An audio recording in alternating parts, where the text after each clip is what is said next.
Thank you very, very much to the Robina Institute and the organizers, especially Kevin Reitz and David Hamberry for all of his work for this extraordinary event. It's a pleasure to be here with such distinguished colleagues that work in this field on the issue of the weather that was mentioned earlier. Those of us who lived through Hurricane Sandy feel your pain on the horror show that was this year's fall and winter. So we're glad to be seeing the light at the end of the tunnel. My own work comes at these questions more from the perspective of violence than from the perspective of incarceration. I started out, I think like a lot of people, interested in incarceration rates, especially racial disparities, and found myself working on my dissertation in high crime communities and discovered that people were very concerned about violence and didn't have as much to say about incarceration. So I became very interested in how people that live with high rates of violence try to hold the state accountable for reducing that violence. And we have had a lot to say about racial disparities in incarceration, but we haven't had as much to say about what explains enormous racial disparities in violence, especially homicide, or cross-national disparities in violence. There are, of course, some very important exceptions. Some folks here, Frank Zimmering, and of course Kevin's work, have looked at violence. But we haven't done as much of that, and so I'm especially interested in how a polity tries to hold the state accountable for high levels of violence, and in particular, how people who are especially exposed to high rates of violence, like racial ethnic minorities and the poor, try to do so.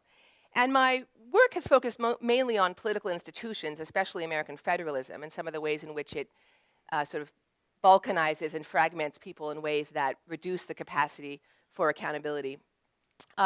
This paper is drawn from a larger project where I'm trying to understand how and with what consequences crime becomes a salient political issue. And I'm looking at this over time and cross-nationally. And I'm especially interested, as is my want, to try to understand the relationship between violence, especially homicide, and the political salience of crime. That is to say, when the public becomes attentive to crime and when lawmakers become attentive to crime. I want to see to what extent violence matters for those things, but especially the violence experienced by marginalized populations, so people who are often racial ethnic minorities and low-income peoples. We tend to look at sort of either violence or punishment, but not a lot in the middle in terms of what kinds of political causal mechanisms are driving these things. So as a quick overview of what I want to talk about, I want to briefly talk about why I think violence is important, especially homicide. And I'm really just using homicide in this particular project for reasons I'll describe in a moment. And then I just want to look at homicide in a couple of comparative perspectives, just to highlight really the sort of alarming disparities in victimization in homicide cross-nationally and within the United States. And then I want to briefly show you how I think violence matters for political attention to crime. That is to say, to connect political activity on crime to homicide. And then conclude by talking a little bit about what kinds of institutional dynamics I think are operating in the United States that make it difficult, or that can help us understand and explain disparities both in violence and in incarceration, especially racial disparities. And so I see high violence, especially high homicide and high incarceration, as symptomatic of larger institutional dynamics in the United States that make it sort of uniquely incapable, or to be less pessimistic, pose unique challenges to developing social policies that confront both. So I'll give you the punchline right now so you can sort of see how this fits together, and there are a lot of moving parts to this project, so I hope to make it clear, at least in part. What I want to suggest is that American political institutions, especially American federalism, promote high levels of political responsiveness to high and rising crime, but impede political accountability for actually reducing violence and some of the other social ills that give rise to it.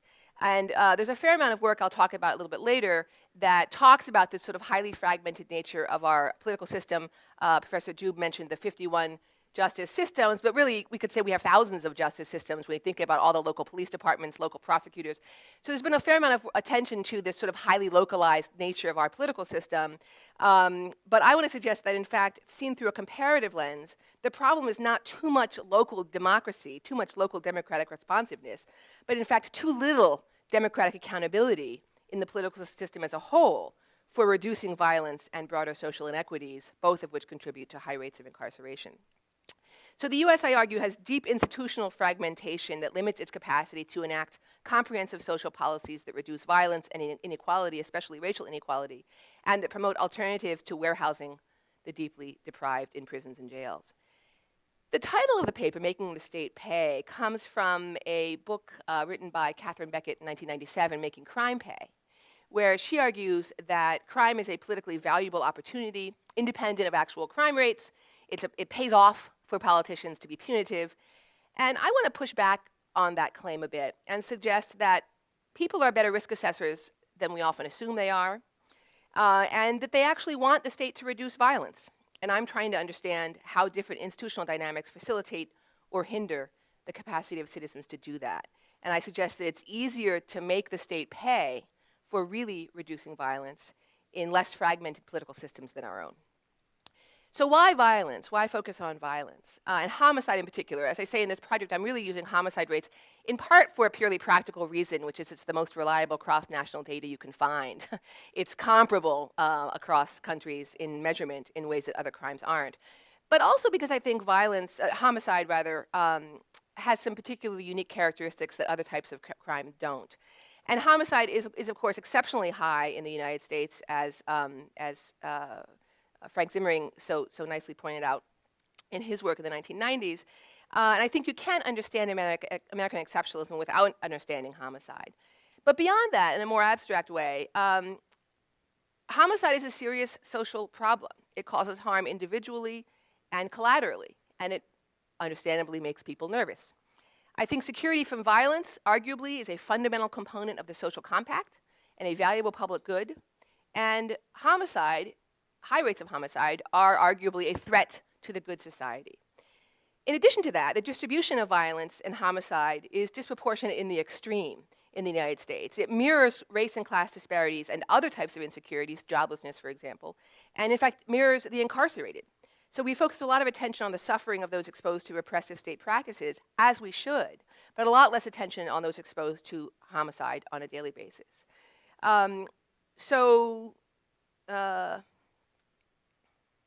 Okay, I made a note there that I can't read, so never mind. So let me, I rearranged a little bit since I wasn't following the Lacey and Soska's paper after all. So let me I want to begin by just showing you homicide in comparative perspective in a couple of ways, just to highlight sort of some dramatic disparities. So this first figure is homicide rates in 3 countries. I just picked 3 countries because if you throw too many countries in there, it gets really hard to see. And the fact is, most democratic countries, except the United States, fall under that 2 per 100,000 line. It may be a little, Scotland, Canada occasionally get slightly over the 2 per 100,000, but for the most part, especially the European countries, fall below that line, so it gets very difficult to look at. Now, I should say the United Kingdom and the Netherlands both had increases, quite dramatic increases actually, in homicide over the past 50 years, which you can't see very well on this scale. What I'm really trying to highlight here is the disproportionality of the United States in comparison to other countries. So the United States has homicide rates that are consistently 5 to 6 times higher than other highly democratized countries. In some cases, it is even more stark. At the peak of US homicide rates in 1980 and again in the early 90s, even though murder rates had been increasing in the UK as well, the rates in the United States were 7 to 8 times as high as they were in the UK, and almost an order of magnitude higher than they were in the Netherlands and other democratic countries, and not just the sort of lovely Northern European countries that seem to have figured it all out, but also countries like Italy and Spain and Canada. And so I think this is an often overlooked dimension of the American exceptionalism, and I want to try to understand a bit more about why how this affects the politics of crime and punishment. But even these stark disparities mask deeper and important disparities within the United States. So this next slide gives 3 different measures. The bottom line is actually, the bottom line is actually the same line as this line. It just shows you something about how data can be presented in different ways to highlight or obscure certain things. Whoops. But you can't see the curve as much because it's so truncated here. But it is in fact the same trajectory. But what I've done here is I've added another line, which is the second line here, which is the peak state rate. So I took the highest state rate for every year here and just plotted it on top of that. And you can see that the states vary enormously, and the high rates of state across the states is very dramatic. And then I also have the African American homicide rate, which I'll talk about in a moment. I tried to put on a couple of cities, but they got so high that it skewed the chart even more. So let me just highlight a couple things here. By way of comparison, it's pretty striking to think about the average homicide rates in the early 80s being 10 per 100,000, but in a state in Nevada at that time, the average rate being double, 20 per 100,000. And many of the states that hit those peaks are in fact southern states. Nevada is one exception, but they are largely the southern states, and the numbers are really quite striking. So while homicide rates in Maine, say, may be at 4, 5, 6, 8, in Louisiana, for example, in the early 90s, they are at 20 per 100,000. And just by way of comparison, Louisiana has roughly 4.5 million people, which is a little less than Denmark. And at its peak in 1984, Denmark's homicide rate was 1.5 per 100,000. So that is several orders of magnitude higher. Florida and the Netherlands, also both similar in population, roughly 15 million. Florida's peak rate in 1973 was 15 homicides per 100,000. And the average homicide rate in Florida over the past 50 years is nearly 10 per 100,000. And the Netherlands, by contrast, had a peak homicide rate in 1996 of 1.4, and the average was less than 1 per 100,000 over that same time period. So this is just a way of giving you a sense of just how big the problem is. Now, I realize, that, to be clear, I'm mixing apples and oranges here, right? These are different countries, different cultures, institutions, different values. These are very homogeneous countries in some cases, which I think is important. I'll say more about in a moment. But I just want to highlight the enormous difference in security from homicide, security from lethal violence across highly democratized systems. So we like to think of ourselves as all in this together. We're all the highly democratized, doing good countries. And yet the disparities in risk of homicide are enormous, with the United States being in a whole different category from the rest of the democratized world. Looking at the racial differences are almost too much to comprehend. I must go back to the Bureau of Justice Statistics data 10 times a week just to check the numbers to make sure I've got them right, because they're so stark.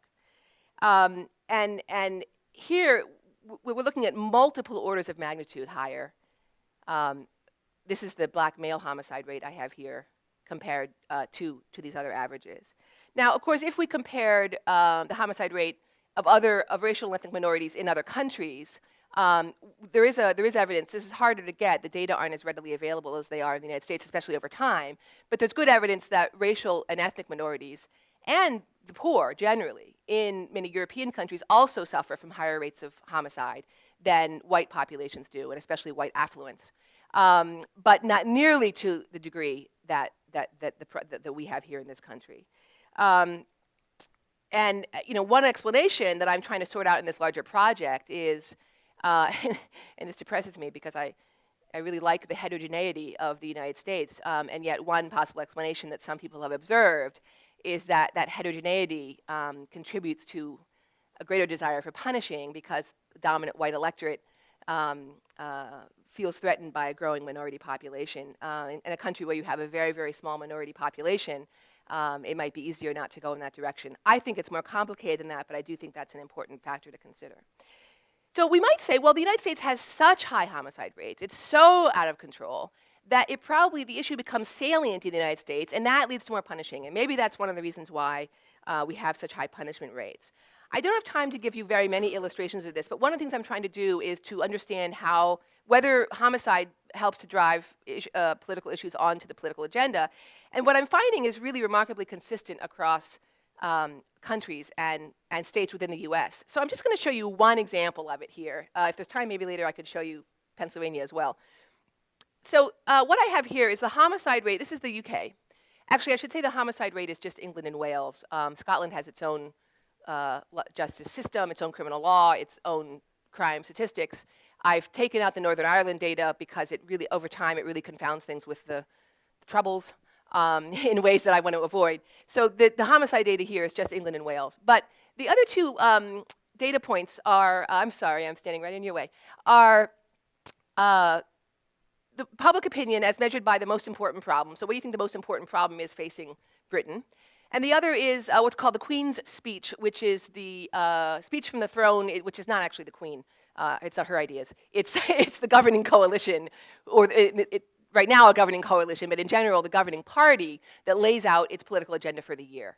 And it's an annual speech. And what I've done is coded the, or actually the data was quoted by the UK Policy Agendas Project. I've extracted the mentions of crime and justice issues in relation to all of the mentions in the speech. So what you're seeing is the percentage of the governing party's agenda that's about crime in relation to all the other issues they're talking about.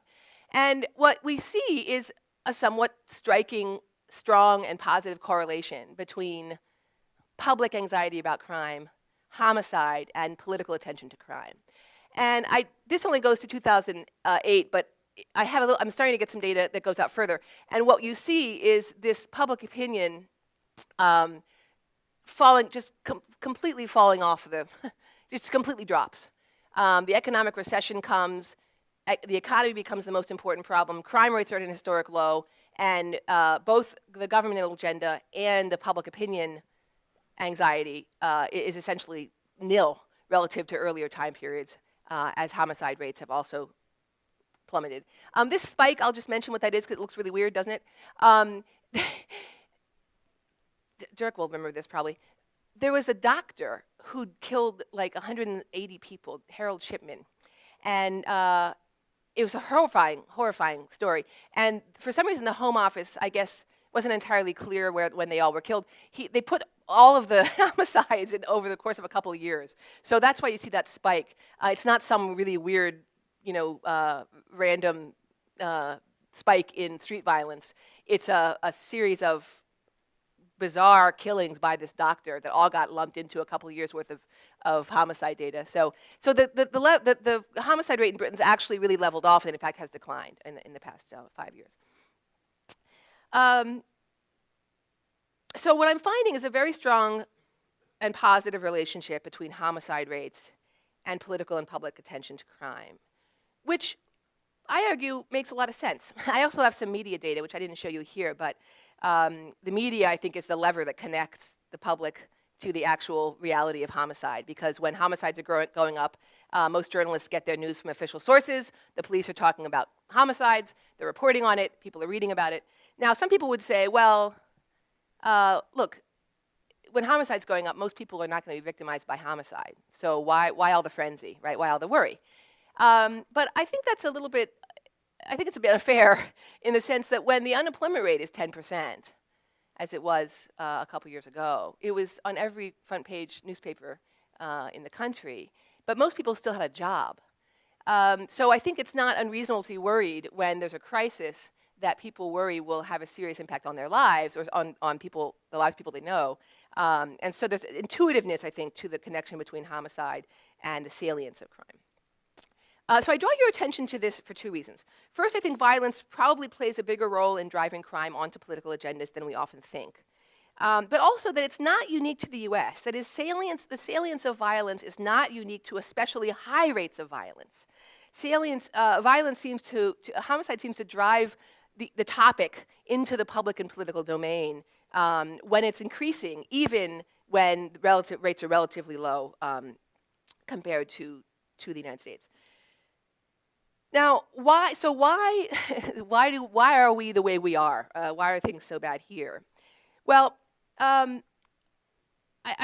the interest of time, I'm not going to throw a lot of data out because there's a lot of moving parts to this project, but I'll briefly tell you what I'm finding and then make some concluding comments about it.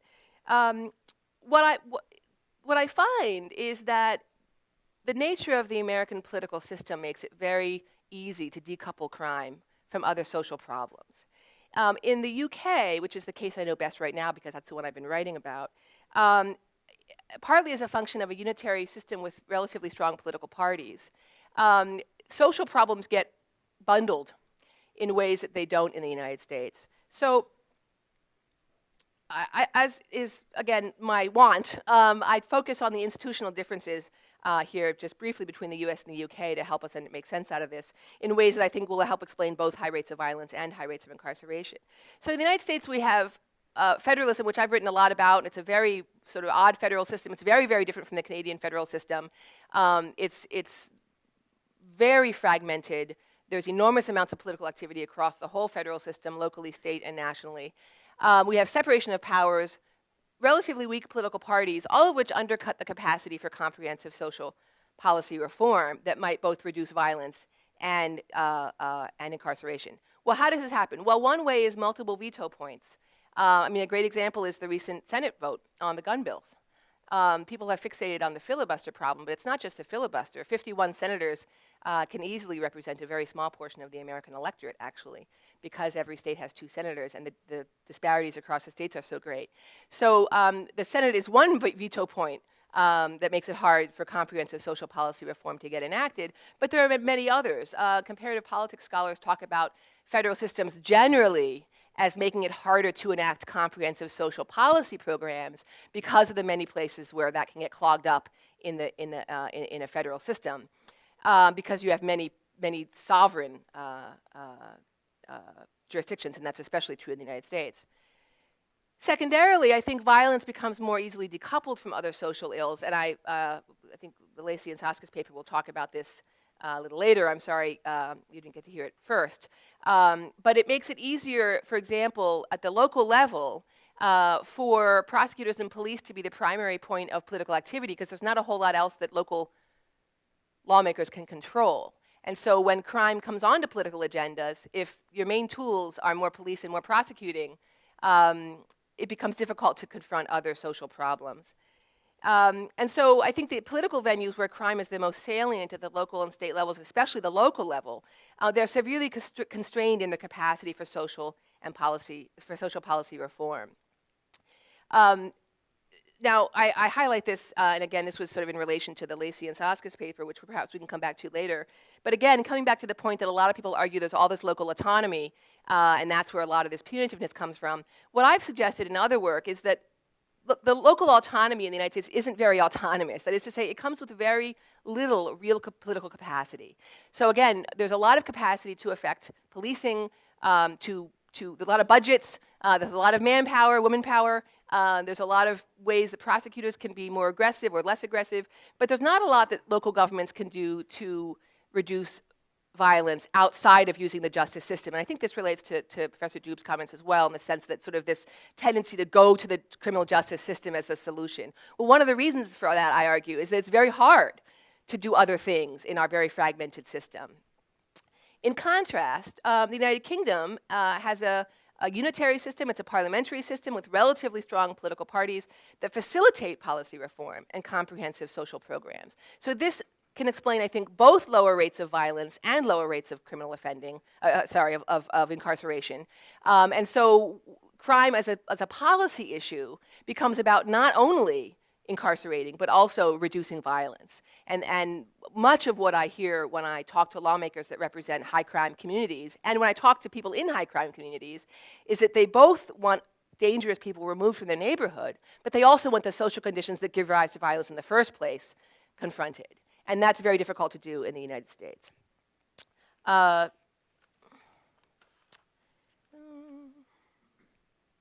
am I doing on time? Does anybody have a? Oh, 1 minute, perfect. Okay, well, good. I'll just conclude. So one comment, then I'll conclude. So some of the questions in the previous session were about sort of electoral accountability and electing judges and prosecutors. I get a little uncomfortable with that characterization that the problem is electoral accountability, because in my assessment, there's a lot of electoral responsiveness, but it's very difficult for actual accountability to take place at the level where that responsiveness is taking place. So to me, the problem is not elections. I mean, maybe too many elections. That's one possibility. The voter fatigue and turnout rates are very low at the local level. But I think electoral accountability is very important. I think the problem is that there's responsiveness, but the political actors who are trying to do something about violence are very limited in the tools that they have. So I'll just conclude by saying that I think unlike their British cousins and even less like their distant European relatives, Americans are uniquely constrained in their capacity to make the state pay for a wide range of social ills, including high rates of homicide and high levels of inequality, especially racial inequality. And as a result, we end up overusing the most repressive tools for crime reduction, and they're deployed most harshly against the worst off, even as those populations remain exposed to staggeringly high rates of violence and inequality. Thank you. Thank you. Okay, we have about 15 minutes for questions. And again, please introduce yourself.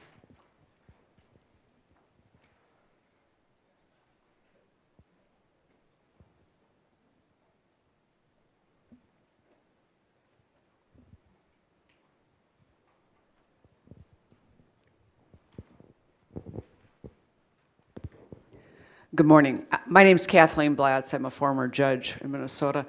I'd like you to address the fact that most litigation in the United States, and including criminal, is in the states. I see different statistics, but about 95% of all litigation is not in the federal courts. It's in 50 different states.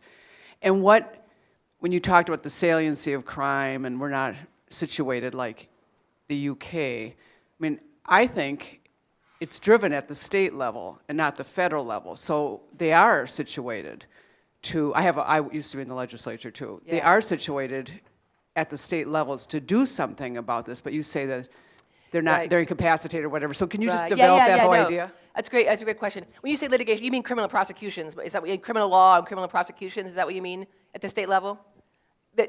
Yeah. No, it's a great question.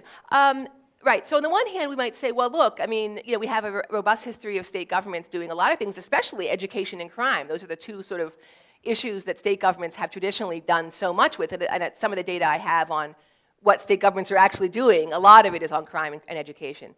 But I think that to some extent we still have to situate that in the larger context of our federal system. State governments are very constrained in ways that national governments are not. Right, so they're constrained in terms of the kinds of taxation that they can impose. They have to worry about, high income, high tax-paying people leaving the state. They compete for resources with other states. So they are limited in ways that national governments are not limited. They can't run deficits in the same way. So there are limitations on state governments in terms of developing comprehensive social policy that are not as bad as they are at the local level, but it's not comparable, I don't think, to what nation states can do in terms of broad, comprehensive welfare reform. And by welfare, I mean sort of writ large, right? Thinking about things like safety nets and how bad the bottom is. And even gun control is a good example of the problems of our federal system, right? So yes, states can do most of what they want. There are some limitations now constitutionally out of the blue, but you can have pretty robust gun control laws. But that doesn't really solve the problem in a country where guns flow freely across state lines. So there are some things that a national government is particularly well suited for, the centralized government. And because we have so many issues taking place in so many places at once, that imposes a lot of challenges to confronting the causes of crime beyond using the tools of the justice system. Does that answer your question somewhat? Yeah, our federal system is very complex and very unusual. Most federal systems delineate a little more clearly who does what. We have got a lot of overlap.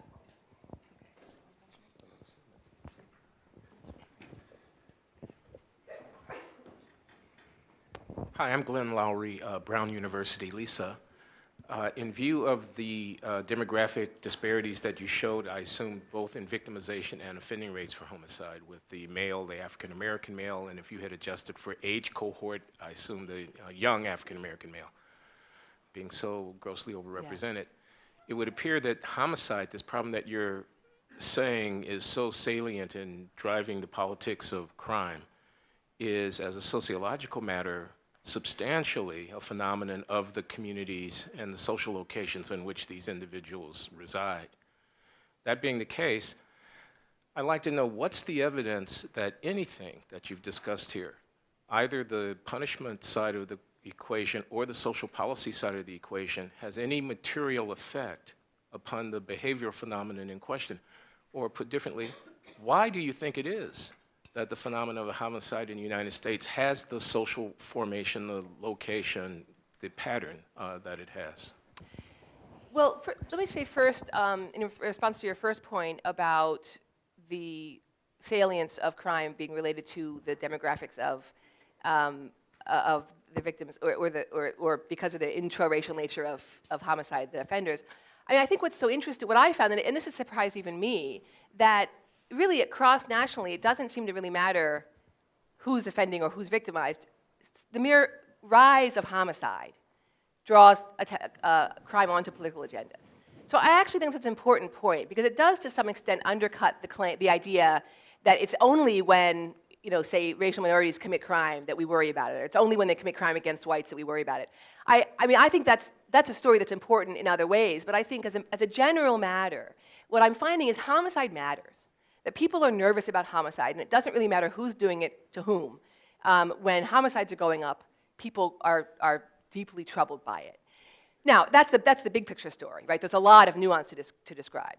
In terms of the second part of your question, my own assessment of this stuff, and I've written a little bit about this elsewhere, is twofold. That there is a deeply racialized story to the racial dimensions of homicide, right? So the cause of African Americans being so highly victimized by homicide has a lot to do with the kind of stuff that people like Doug Massey and Nancy Denton have written, and Laurie Crevo and Ruth Peterson about the residential segregation and redlining, and all these ways in which urban communities became very racialized in ways that not only exposed blacks to higher violence, but also disempowered local governments to confront it, right?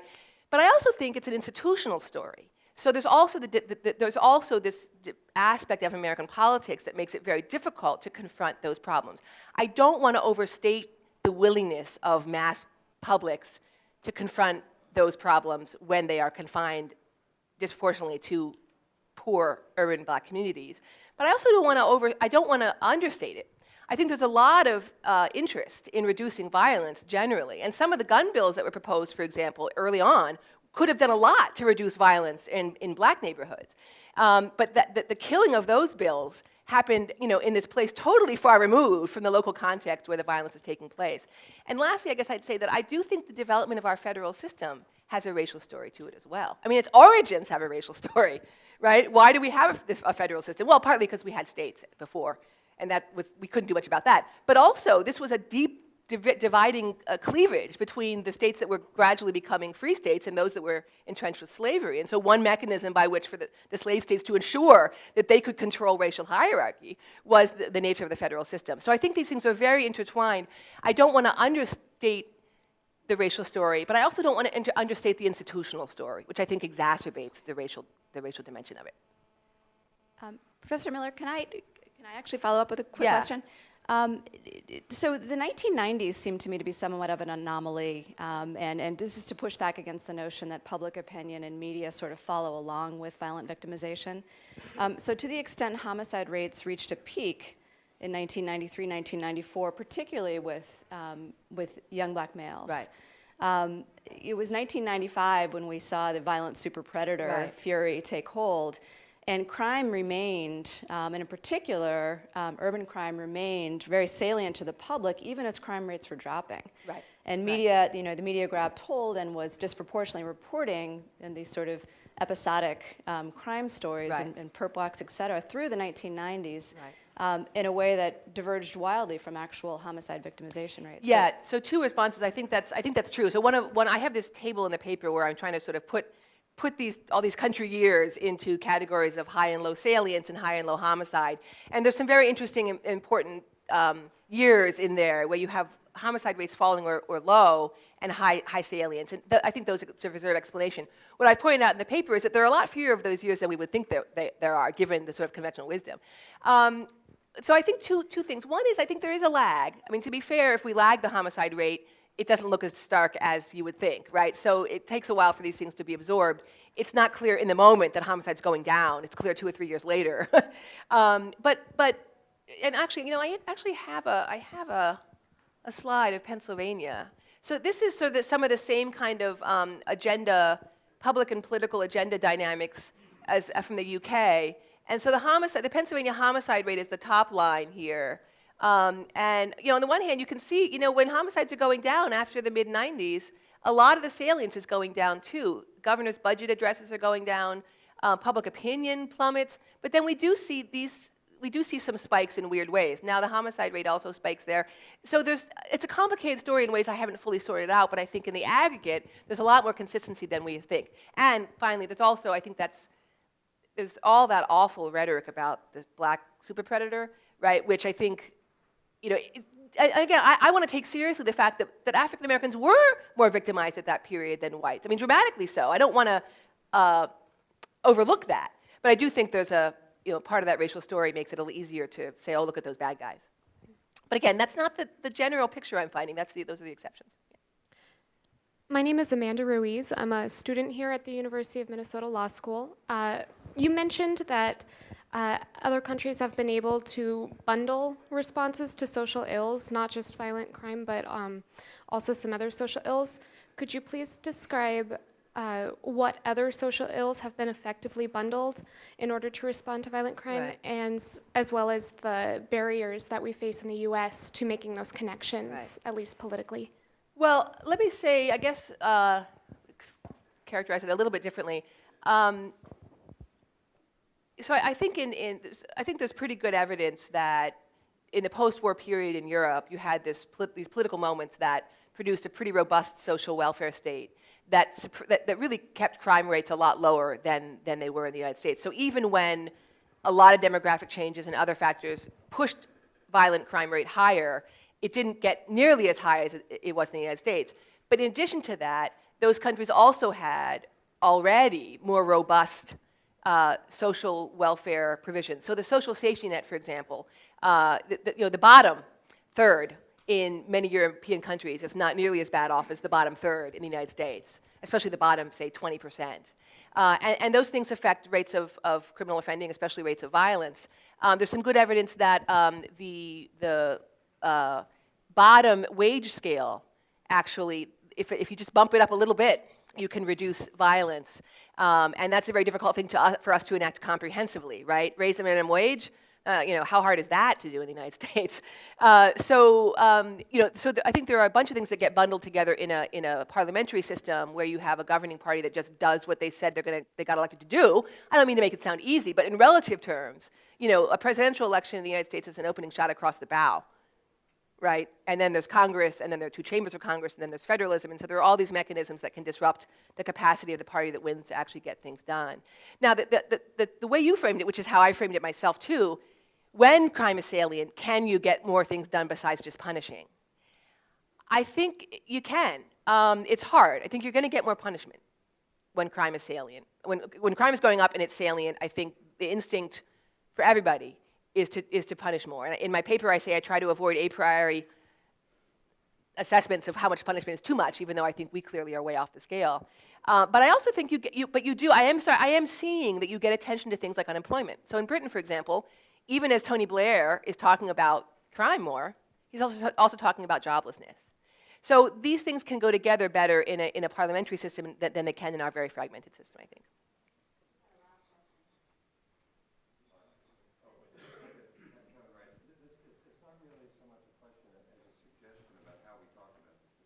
Mm. I agree with you that the impulse to double check numbers Yeah. may be right is something now it's on. But we're going to hear after the break from Professor Randolph Roth on history of homicide in America. And I hope I'm not going to be stealing one of his lines, but one of the things in his writing that really strikes me is his way of describing what it means to have a homicide rate of 8, 9, or 10 per 100,000. I think when we hear that statistic, it just seems like a little fraction. We don't know how to understand it. Right. But I'm wondering whether this is right. He's written that if you live in a country that has a homicide rate of 9 per 100,000, which is where the U.S. was on average for more than 20 years, what that means is that for every 141 babies born in the country, one will die of murder. And again, and you have to pull that apart for different populations. Just looking at your statistics, you were showing for African American males a rate at sometimes of 72 per 100,000. Now, if I'm doing the math right, that means for African American males, if that were the homicide rate, if it remained stable, 1 out of every 18 babies born today would be a murder victim at some point in their life.